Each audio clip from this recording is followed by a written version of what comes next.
Hey everybody, it's Anthony here. Today I'm going to show you some cool things to do with the tone curve. So this image here is straight out of camera. You can see from the histogram that there's no blacks, there's no whites or highlights. It's all very middle tone. And this is reflected in the tone curve, where you can also see the superimposed histogram there. So the method I like to use as a starting point for an image like this, when I'm trying to give it a bit of punch, is to drag these points to right where it intersects the histogram. Now I don't want to go over. If I go over, I might have a little bit too much highlight here and I might start to lose detail, but you can see in this image, there's really no whites there and there's really no blacks. So this works really good. And that's all I've done is you could, before and after with the backslash key, you can see how much punch it's added to the image with just this little maneuver. Now, if I wanted to add more contrast to this, I could do an S-curve. I'm going to go on to another image to show you what it's like when you have something that's really dark.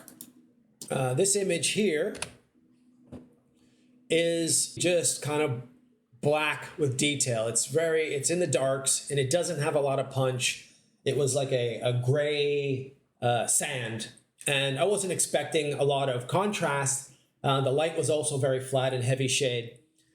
But what I can do here to punch this up, to make it even brighter, actually, it's kind of like an exposure thing on this image. So I can grab this node and I can move it all the way over until I'm intersecting not intersecting, but just coming right up to my histogram. And I can toggle the J key to make sure the clipping key. J is for checking your clipping.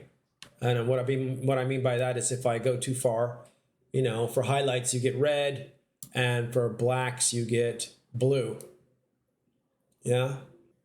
So, I can turn that on and have a check. Now you're probably saying, well, that's messed up the exposure of the image. Well, it was a bit underexposed.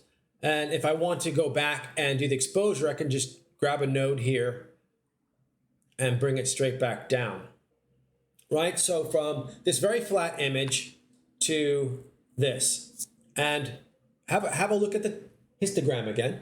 There is a lot of information. I've taken the information and I've spread it out. And this is in no way a finishing move in processing. This is a starter move. So if you have a histogram that looks something like the ones I've showed you today, that are very gray tone, you got that bell curve in the middle of the histogram and you're missing your blacks and you're missing your highlights, you have the opportunity to slide your blacks and slide your whites to compress the contrast, increase the contrast of the image, and give it some pop before even doing anything else.